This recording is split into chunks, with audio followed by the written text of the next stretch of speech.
Shalom. Pembacaan Alkitab kita dalam rangka menjabarkan trilogi pembangunan Jemaat dalam Ibrani pasalnya yang ke-13 ayat 17 hingga ayat 25. Taatilah pemimpin-pemimpinmu dan tunduklah kepada mereka, sebab mereka berjaga-jaga atas jiwamu, sebagai orang-orang yang harus bertanggung jawab atasnya. Dengan jalan itu mereka akan melakukannya dengan gembira, bukan dengan keluh kesah, sebab hal itu tidak akan membawa keuntungan bagimu. Berdoalah terus untuk kami, sebab kami yakin bahwa hati nurani kami adalah baik, karena di dalam segala hal kami menginginkan suatu hidup yang baik. Dan secara khusus aku menasihatkan kamu, agar kamu melakukannya, supaya aku lebih lekas dikembalikan kepada kamu. Maka Allah damai sejahtera yang oleh darah perjanjian yang kekal telah membawa kembali di antara orang mati Gembala Agung segala domba, yaitu Yesus Tuhan kita. Kiranya memperlengkapi kamu dengan segala yang baik untuk melakukan kehendak-Nya dan mengerjakannya di dalam kita apa yang berkenan kepadanya oleh Yesus Kristus. Bagi Dialah kemuliaan sampai selama-lamanya. Amin. Dan aku menasihatkan kamu, saudara-saudara, supaya kata-kata nasihat ini kamu sambut dengan rela hati, sekalipun pendek saja suratku ini kepada kamu. Ketahuilah bahwa Timotius saudara kita telah berangkat. Segera sesudah ia datang, aku mengunjungi kamu bersama-sama dengan dia. Sampaikanlah salam kepada semua pemimpin kamu dan semua orang kudus. Terimalah salam dari saudara-saudara di Italia. Kasih karunia menyertai kamu sekalian. Saudaraku yang diberkati Tuhan, demikian pembacaan Alkitab, dan kita hendak mensyukuri kebaikan Tuhan yang hebat, yang luar biasa. Oleh karena itu, pujian dan syukur dipersembahkan kepada Tuhan Allah dalam diri Yesus Kristus yang selalu menyertai kita dengan roh-Nya yang kudus. Saudaraku yang diberkati, surat Ibrani ditulis dengan maksud meneguhkan iman dari orang percaya tentang karya agung Tuhan Allah dalam pengorbanan Yesus Kristus demi keselamatan. Karena penerima surat Ibrani adalah orang-orang Kristen, namun di antara mereka masih ada yang mempertahankan keselamatan harus mengikuti tradisi Yudaisme dan taat melakukan Taurat. Karena itu penulis kitab Ibrani menyampaikan perikop ini, yaitu nasihat dan doa melakukan kehendak Allah. Yaitu ada nasihat memelihara kasih persaudaraan, memberikan tumpangan, mengingat orang-orang terhukum dan yang diperlakukan sewenang-wenang. Dalam Ibrani 13 ayat 6, firman Tuhan menegaskan, Tuhan adalah penolongku, aku tidak takut. Apakah yang dapat dilakukan manusia terhadap aku? Nah, Ibrani 13 ayat 17 hingga ayat 25 mengajarkan kepada kita beberapa hal. Ya, ini yang pertama, menghormati para pemimpin-pemimpin yang bekerja keras dan sungguh-sungguh dalam pengajaran apa yang baik sesuai dengan kehendak Tuhan. Dan juga keteladanan mereka adalah sebuah perbuatan baik. Itu ditulis dalam ayat 17.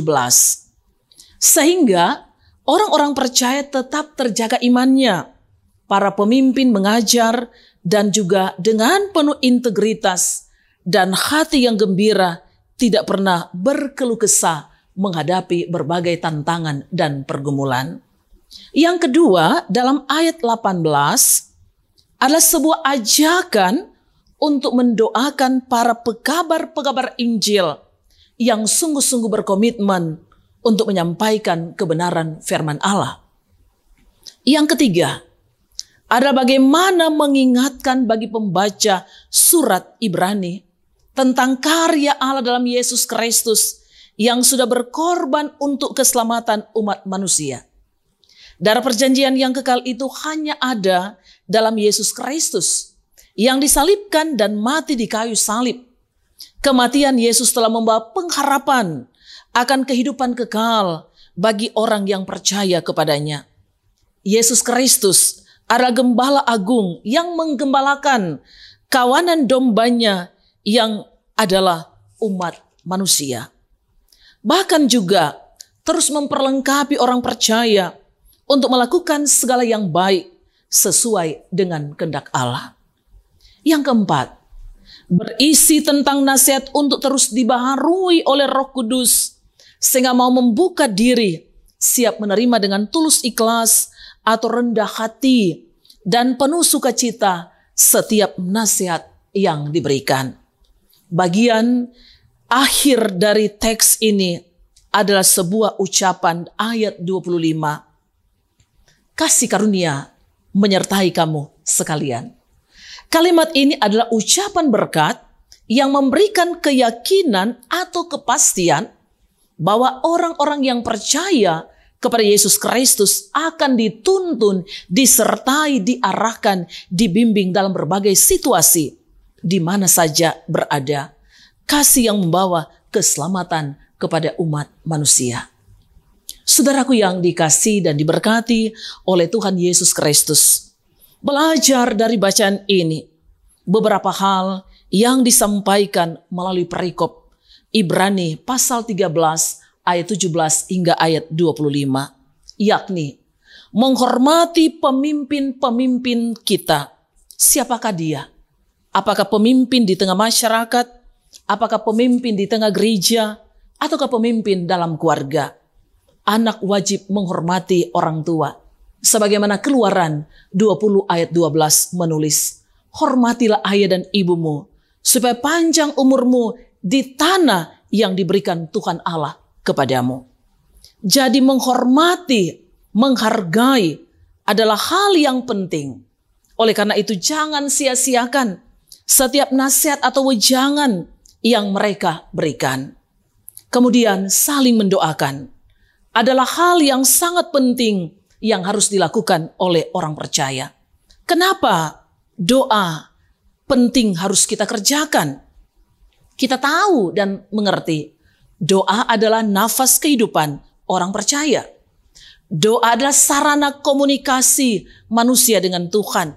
Doa bisa merubah segala sesuatu. Juga doa adalah sarana menyampaikan syukur dan permohonan kepada Tuhan. Kita memahami doa orang benar bila dengan yakin didoakan sangat besar kuasanya. Yakobus 5 ayat 16b. Oleh karena itu, saudaraku yang diberkati oleh Tuhan, Paulus meminta kepada pembaca surat ini untuk senantiasa saling mendoakan. Karena doa memberikan kekuatan, memberikan semangat, menyikapi berbagai kehidupan, berbagai persoalan, dan berbagai masalah. Kemudian, bacaan ini menyampaikan kepada kita, sumber damai sejahtera Allah berasal dari Allah yang telah mengikat perjanjian yang kekal kepada setiap orang percaya. Melalui Yesus Kristus sebagai gembala agung, keselamatan bukan didapatkan karena melakukan kebaikan seperti yang ada dalam hukum Taurat, tetapi diterima dari darah perjanjian kekal dari Yesus Kristus Tuhan kita. Karena itu, biarlah hidup kita terus berpaut pada darah perjanjian kekal dalam Yesus Kristus, pulih lebih cepat, bangkit lebih kuat.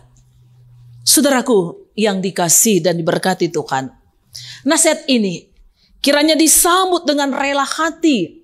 Kata rela hati sama arti dengan kata senang hati, atau dengan tulus hati, atau suka, sebagai panggilan untuk merubah dan mempertahankan kualitas hidup beriman, sebagai tanda ketaatan dan kesetiaan kepada Tuhan Allah.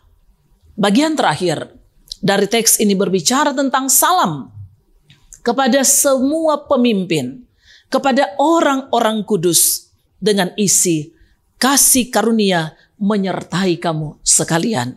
Hendak memberi arti kasih karunia yang bersumber dari Yesus Kristus adalah kasih yang sempurna, menembus batas-batas perbedaan.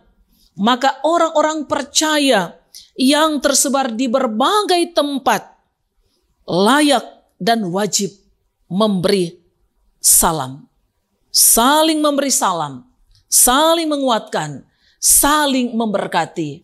Jika engkau diberkati, maka engkau wajib memberkati orang lain. Sehingga kita akan merasakan kehangatan kasih Kristus melalui orang-orang yang percaya kepadanya. Dan kasih karunia dari Kristus Yesus menyertai kita hari ini, besok, sampai selama-lamanya. Tuhan Yesus memberkati. Shalom. Amin.